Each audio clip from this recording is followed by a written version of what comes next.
As a teenager, what was it like as a teenager? Super competitive. Okay, did you know that I was a full-on tomboy? I was 8 years old, and I was the best in the country, invited to be on the Springbok team to go to Chile, Santiago. For what sport?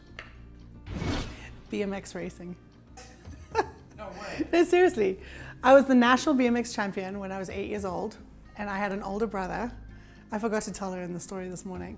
So I have an older brother. I was trying to stay as part of the Rat Pack, you know, and they'd always try and get rid of me as the little sister.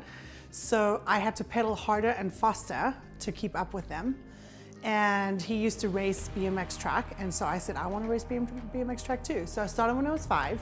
By the time I was 8 years old, I was invited to go to Chile, Santiago, and I was runner-up in the world. I was actually leading the entire race until the absolute millisecond. Come to think of it, I actually think that I'm still trying to process the loss as an adult, because it's kind of like those Olympians that train and they lose by milliseconds. That's what happened to me. I was leading the entire race, looked behind me, and my competitor beat me by milliseconds. So very competitive. So I took that experience into the rest of my life. But what that experience taught me was discipline.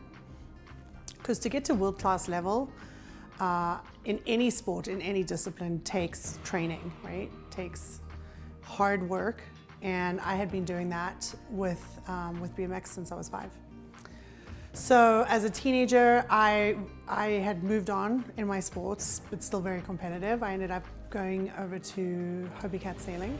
A Hobie Cat is a kind of a sailboat, but it's only 14, 16, or 18 feet. So we sailed in that, and I ended up racing the World Championships in Bismarck, North Dakota, when I was 16 years old. Well, there's a huge lake in Bismarck, North Dakota, called Lake Sakakawea. Lake Sakakawea. Total population, 101 people. But I think when you're that competitive and you succeed, right? You succeed in whatever that is, you build confidence. I didn't have the fear of failure, right? I think because I've had this confidence from 5 years old of being exploring these different sports and being the best of whatever sport it is that I do. Life on a yacht is, if you take the stress, well, first of all, you're living and working with a group of people, anywhere from 8 to 12 to 14. That's basically the size of the yachts that I was working on in the old days. Now the yachts have gotten bigger. Crews are more like 25, can even go up to 50. Not cruise liners, right? These are super yachts. These are luxury super yachts. So you are living and working 24/7. You're on call. And so you basically have to move through your day, whether you're in a good mood, bad mood, missing anybody that you know, stressed, tired is inevitable, and be a human that other people want to be around. And most of the time, you're going to have good days and bad days, but most of the time you're going to find at least somebody on the yacht that's somebody you feel like throwing overboard, right? And so you have to navigate through that. And so I think for having 13 years in the yachting industry really has helped me grow as a human being. And it actually is interesting because the way that I run my company now is very similar. The chain of command is very similar to how a yacht is run. I'll give you a yachting story. I was a chef on a yacht in Croatia, and we were 12 crew. It was a 55-meter yacht. So now we're water skiing, we're having fun, there's some crew in the hot tub, everybody's drinking, and the sun is out, we're having the best time. These clouds roll in, and it's a lightning storm that starts happening, and it's coming closer and closer. And the yacht, at this point, I'm now gone inside, I'm in the galley. I don't know, I'm getting lunch together or something, and I've got huge big windows in my galley, and I'm standing there, and all of a sudden I hear this like this huge big like thunder, lightning, everything. The yacht got struck by lightning, like literally struck. There were 3 crew members in the hot tub that went deaf for a couple days. They lost their hearing because the bang was so loud. I was really shook up and freaked out, but I was totally fine. Everybody kind of had their own experience depending where they were on the boat at the time, but it blew all the electronics, it like messed everything up, and you could see the antennas, or the one antenna, how it had kind of splintered. But yeah, we got struck by lightning. Food is totally my passion. I don't just love to cook it, I love to eat it. I love to travel to try new food. Like that's, I love trying new foods, but I have to be honest, I mean, I'm probably not the craziest, like, who's that crazy, like, bizarre foods kind of, like, that's not really my deal. But I think part of why I've always, why I appreciate food is going back to my childhood and having really good quality, fresh food, right? And when you grow up as that's your baseline, then you don't want to use crap, right? And so the bad side about yachting is that you have no budget. So when you go to culinary school and you open up a restaurant, everything's always about money. How do we make a dish delicious, but how do we make a profit on it? It's all about margins. There's no margins in yachting, right? You are buying the best of the best of the best that you can find, right? Not that you can afford, it's what you can find. I mean, I had a client in Palau that there was a ship once a month that would come, and you could have one month you would have some yogurt, some sort of crappy cheeses, some ice cream, but it's not guaranteed every single month. The meat and the dairy was not guaranteed. And so I physically had to prepay for Haagen-Dazs vanilla bean, and I paid $1,000 for a case of vanilla bean ice cream just so the owners could have their ice cream, right, when they wanted it. So crazy, crazy numbers, crazy money, all cash based. I mean, I would literally every morning go up to the captain, knock on the door, and I'd be like, yeah, 3 today, 5 today, oh, I need 10 today, 1,000 euros.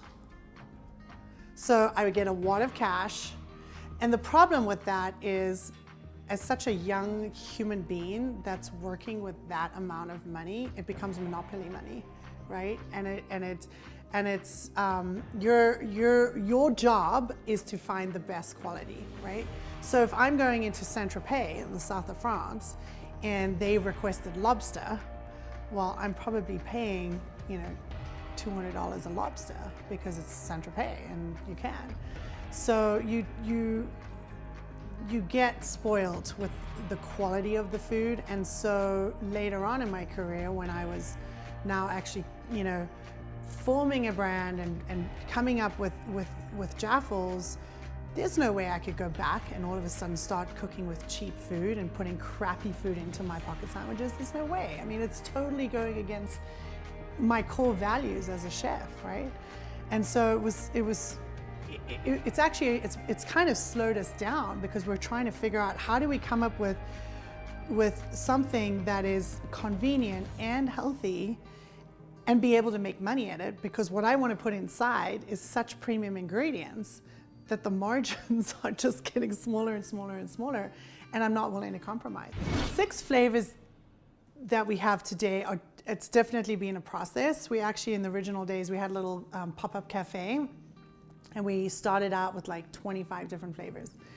And then we realized that we were gonna take the product to market either through food service or through retail, and we ended up having to cut it down. And so we tested it. We literally tested it, and we said, okay, if this one sells, we'll keep it, and if it doesn't sell, we'll cut it. And the ones that sell the most will end up basically take the recipe and see if the recipe is scalable, and then do the cost structure, and then do in between, even before cost structure, we have to do nutritionals and make sure that the nutritionals actually meet our standards, right? And our objective of having something that is healthy, truly healthy, like lower sodium, lower calories, higher protein, lower fat. So all of that nutritional panel really needs to differentiate itself from anything else in the freezer aisle that's natural.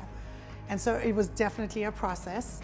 My whole goal was to be able to do something that was an elevated version. So if we tested out mac and cheese and sloppy joe and that sold really well, then it would have to be a clean version, right? It's a clean comfort food because it's familiar, right? And so when you're introducing something that is essentially new and unique and innovative, you don't want to confuse anybody with a strange flavor profile.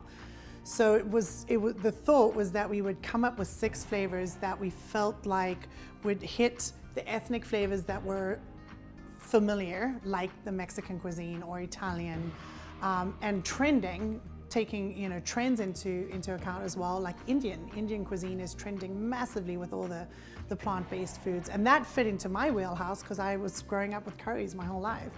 So, and then breakfast. I definitely wanted to include breakfast as well because my whole thing is it can be for any time of the day. So we ended up with, it's hard. We ended up with 6, and in fact we're launching 2 new flavors to complete a breakfast set as well, which we're super excited about. Where do I want to be in a year? I'd say I would want to be back on a yacht in like 5 years, 5 to 10 years, or at least own my own yacht that I could go on vacation on and actually have the time to vacation.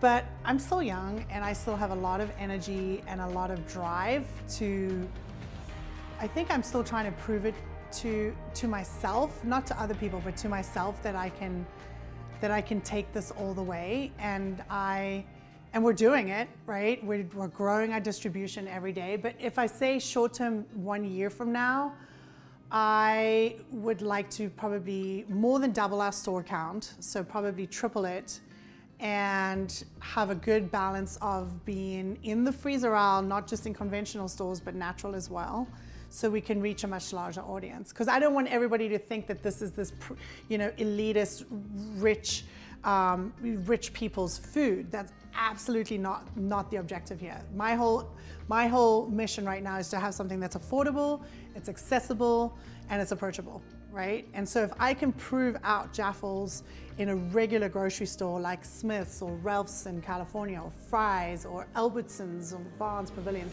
these are not natural stores like a Whole Foods. They're not specialty like Central Market, right? These are normal folks go to these stores, and people know about it, people understand it, and they get it, and they realize what problem it solves for them.